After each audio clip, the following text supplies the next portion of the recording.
First and foremost, the whole issue of good luck charms, wearing something that is blessed or holy, or doing something that you think will bring about some good or save you from evil. Obviously, any Muslim who understands La ilaha illallah will understand that only Allah has the power to help and only Allah has the power to protect. That's the whole point of La ilaha illallah. That's the whole point of La hawla wa la quwwata illa billah. Nothing can change and there is no power except by the will of Allah. So, to ascribe such power to other than Allah is to ascribe another God besides Allah. Since Allah is the one who decrees, when you say that I have a good luck charm, I have a good luck tree, I have a special ring that I wear, I have a gemstone that will protect me, you are ascribing to another entity the power to help or preserve or cure or give you good luck or protect you from bad luck, and obviously only our Creator has that power. So in our religion, we don't believe in any such thing as superstitious, rituals or paganistic customs or whatnot. The issue of like what is it, Friday the 13th, or black cats crossing, or knocking on wood, or upside down horseshoes, or whatever it might be. We don't believe in any of this stuff, right? And of course, I'm mentioning Western examples. Unfortunately, Muslims also have their examples, right? The taweez that has weird symbols and whatnot on it. How about this? This is the Pakistani thing, you wouldn't know what this is. So the 5 fingers, right? And sometimes you find it Muhammad, Ali, Hassan, Hussein, Fatima as well, written on it, right? 5 holy bodies, right? So you find this in some Sufi and some Shia groups. Like, this is a good luck charm. You enter somebody's house and you see the 5 fingers, right? And Barilvis, yes. And then the other group, or the other thing that is very common in Muslim cultures, is the turquoise eye. So the turquoise eye, it's meant to protect you from al-ayn, from hasad, from the evil eye, right? You find it in many households here and there. Now, people actually believe that thing hanging on the wall will protect them from the evil eye, right? And for us, this superstition is not just funny, it is a type of paganism. Because this is in essence an idol. If you think about it, right?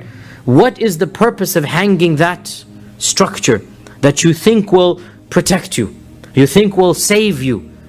You are giving your hope, your servitude, your allegiance, your tawakkul, basically, right? This is literally what tawakkul is.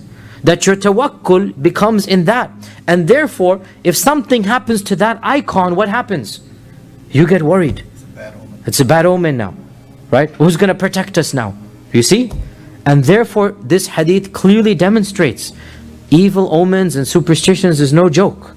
It's a type of shirk. And how does this show us this? By many ways, the point being that the Prophet ﷺ compared Abu Waqid's request with the request to make an idol. Even though, did Abu Waqid ask for an idol? No. Abu Waqid said, I want a good luck tree. And the Prophet ﷺ swore by Allah. Wallah, walladhi nafsi biyadihi, he said, I swear by the one who has my life. I swear by Allah, you have said exactly like the children of Israel said. But is it exactly like he said in terms of words?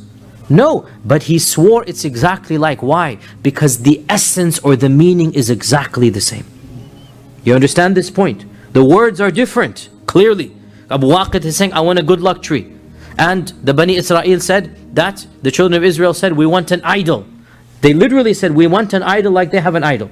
And the Prophet ﷺ swore it's the same, even though the words are not the same. But the essence or the content is the same. Because what is a God other than the one you turn to for help and protection? What is a God other than the one you ask when you are in need?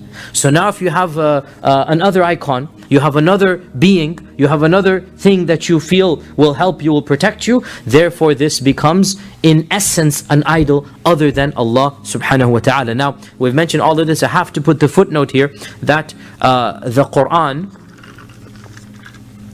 cannot be equated with a taweez. The Quran cannot be equated with this, because the Quran for us is the uncreated speech of Allah. It is the uncreated kalam of Allah. It is an attribute of Allah. It is a sifa of Allah. The Quran is not separate from Allah. The Quran is not a separate entity. We can seek protection through the Quran, because the Quran is an attribute of Allah. And so when we are fearful, when we are scared, we recite the Quran. And we expect the Quran to benefit us in this regard. Right? When we are in trouble, we recite the Quran. And therefore, from this, to have a physical copy of the Quran or a physical verse of the Quran somewhere, it can never be shirk. But some scholars have said it is not befitting the dignity of the Quran to be used as a talisman and amulet physically. It should be used verbally. You see the difference? It can never be haram or shirk. But what is the issue? The issue is it showing respect to the Quran? If you, now very common, many of us, we have the Quran in the glove compartment of our cars, right? Now, it cannot be shirk, because the Quran is not a separate entity. It is an attribute of Allah. But is it dignified to just throw the Quran into the glove compartment with some spare pencils and with loose change and with your copy of your insurance card? Is this dignified? It's not something that is. The Quran is kept in a noble place. The Quran is وَإِنَّهُ لَكِتَابٌ كَرِيمٌ. It's a noble book, right? Kitabun Aziz. Allah says that Kitabun Aziz. So some scholars have said لا يليق, it's not befitting the dignity of the Quran to be treated in this regard. And others have said, well, if it is done properly with the right niyyah, then this is halal. So the controversy is over, is it showing respect to the Quran or not? It's not over, is it halal or haram? Clear? I'm going to be very clear here. So the same goes wearing the Quranic necklace, right? Wearing a Quranic taviz, right? Somebody writes Ayatul Kursi and then folds it up into a minuscule thing, and then he puts it in a little pouch, right? Hangs it around his neck, okay? Or some of our sisters have, mashallah, gold chains with Ayatul Kursi dangling from their neck, right? Now, the question is not whether it is haram or halal or shirk or kufr. No, it's not. But now, is it befitting?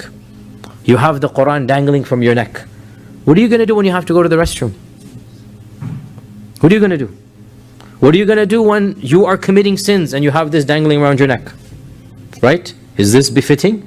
No doubt committing sins is not good anyway, but committing sins with the Quran dangling on your neck is obviously much worse, isn't it?